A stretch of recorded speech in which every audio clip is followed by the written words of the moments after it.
Friends, today I'd like to do a video about Dimebag Darrell Abbott, guitar player for Pantera. As we know, his anniversary of his murder and untimely death is coming up soon, as we are now in December. And I wanted to take a few minutes and talk about Darrell. And I went to the Alrosa nightclub a few years ago when I was in Columbus. I just had to go to the spot to pay tribute to him. And I'd also like to, in this video, do something a little different and have a quick guitar lesson showing one of Darrell's really interesting 30-second note licks. So first and foremost, Dimebag Darrell. I had my first exposure to Pantera in the year 1990. Where I lived in Canada, we had a hard rock heavy metal TV show on TV, kind of like Headbangers Ball on MTV, but it was called the Pepsi Power Hour. There were two guests on it. It was Phil Anselmo and Dimebag Darrell, and they were talking and they played the video for Cowboys from Hell. Now, although Pantera had been around for a number of years, and I had been into really heavy bands years before 1990, this is the first time I'm hearing them. They were a little different. The vocals were a little different. With Dimebag Darrell, he was a phenomenal guitar player. He had loads of technique. One of the best compliments I can ever give someone is when they have their own style and they have their own sound. And Dimebag Darrell definitely had that.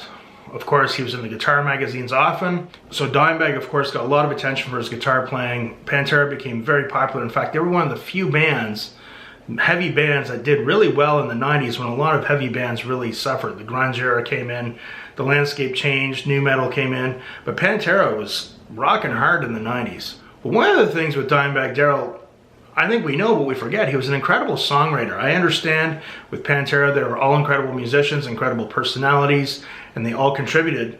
But some of the songs that they wrote were amazing. Cemetery Gates, Cowboys from Hell, Domination, Mouth for War. They had so many great songs. Also, I think what was really great too about Dimebag Darrell, I never had the chance to meet him, but the word was, and the legit word was, he was just really cool to everybody. He didn't let his fame get to his head, and he was cool to all the fans. Now, for any of you out there who've ever had a chance to really meet someone you looked up to or almost idolized, and they're a real a-hole, it's not a nice feeling. I had that happen to me, not in the music industry, in another industry, and man, was it ever a letdown. For all the fans, to my knowledge, he was incredible to all the fans. He loved the fans, which was really great. You know, he kind of carved his own path. I remember he used Dean guitars at a time where Dean wasn't... Dean, from what I understand, I own a Dean guitar. I love my Dean guitar. But Dean guitar, they had their heyday in the 70s, early 80s, and they kind of weren't quite as known and as popular for a while. And then because Dimebag used Dean guitars, they kind of had a resurgence with their popularity, to my understanding. So, with Dimebag, we now have to talk about his death. Sadly, my friends, mental illness is everywhere. Mental illness, personality disorders, they are... I've had my experiences with them. The guy was just playing... He was just playing on stage, man. He was just doing his job, entertaining the fans, working. I had a very good friend at Sea Damage Plan literally a week before he died. And I remember we were talking about the concert and Dime using the whammy pedal and everything. But mental illness is part of society. It's out there. Unfortunately, we're not educated about it. And sometimes a lot of the steps to look after people who have mental illness are not being taken. Now, my heart goes out to people who have mental illness. I have empathy for them, but where it crosses the line for me is when people who have mental illness or personality disorders cause harm, intentionally or not, or directly or indirectly, harm of any kind to someone. It is incredibly sad. I'm not going to include footage of that.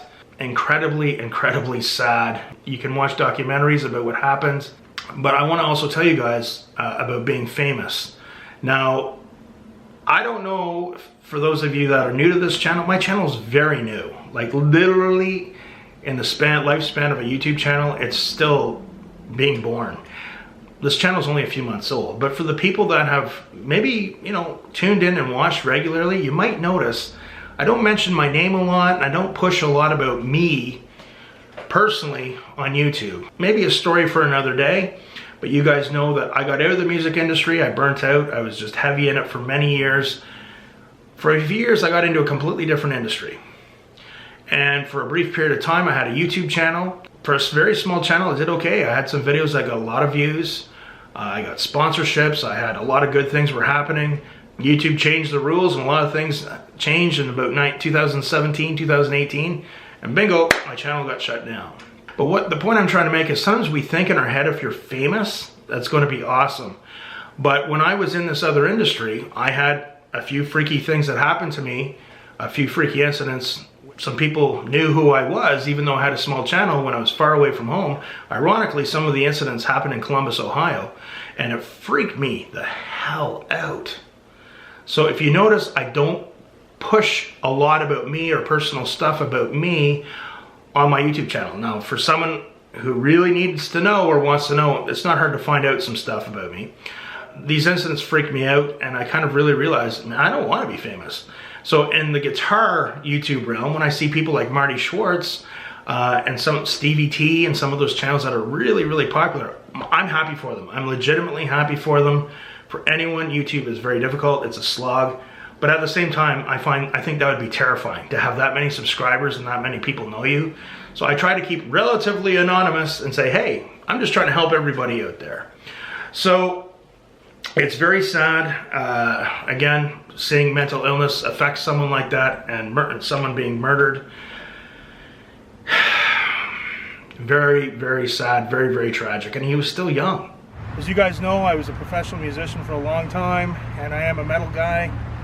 And Pantera has played a big part of my music playlist for a long time. I've been a fan of the band since 1990, when the Cowboys from Hell album came out. And anybody who is anybody in the guitar world and the rock metal world knows about Dimebag Darrell. His brother Vinnie Paul, who played drums for Pantera, died last week, and I just thought it was appropriate to come to the Alrosa nightclub where he was shot. This was December of 2004. He was shot by a mentally deranged fan who came up on stage and shot him while he was playing, when he was playing with Damage Plan. And that hit a lot of us who were fans. Pantera's music meant a lot to us. And I always knew at some point in time I wanted to come here and just pay my respects. And especially now after Vinnie Paul, his brother Vinnie Paul passing away. I mean, man, if you don't have Pantera in your playlist, like all the great tunes, Cowboys from Hell, Cemetery Gates, Becoming, This Love, like they have so many fantastic songs. It's just so sad, and I think it really affected a lot of people, that tragedy. The poor guy, he was just on stage doing what he loved, playing, to have someone come up and shoot him. So sad, it was so tragic. And I just want to take a moment from this channel to pass on our condolences and our thoughts again. A little tribute to Dimebag Darrell, our thoughts, and also his brother Vinnie Paul, who recently passed away as well. So sad, great band, and the music will live on forever, and will always live on in my playlist. As a tribute to him as well, and for all the fans out there, guitar players out there, I'd like to do a little guitar lesson. We are going to talk about the 32nd note passage and the solo for Domination, the outro solo at the end of the song.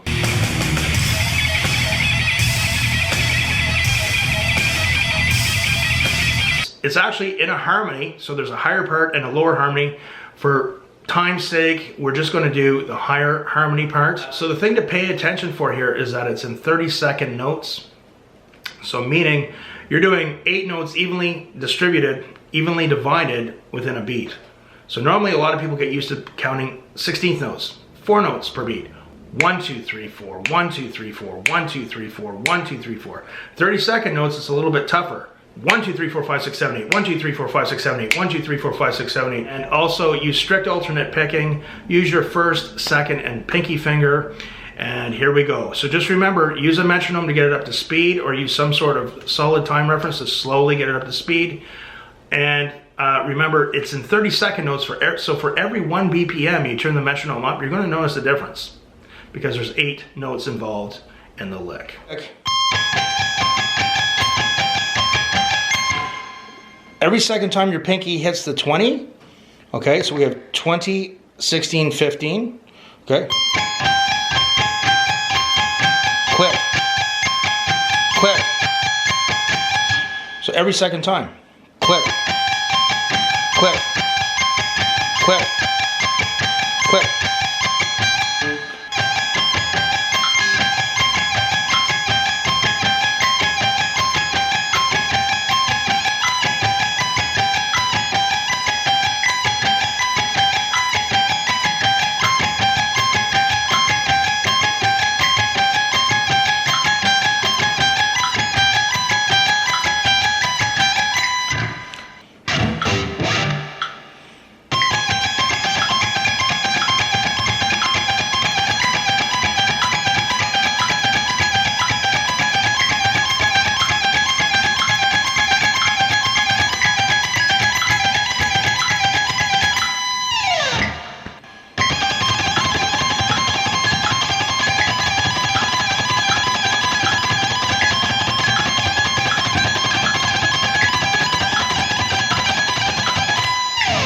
Wow, that's a good workout. So rest in peace, Dimebag Darrell, and you've affected so many of us in a positive way.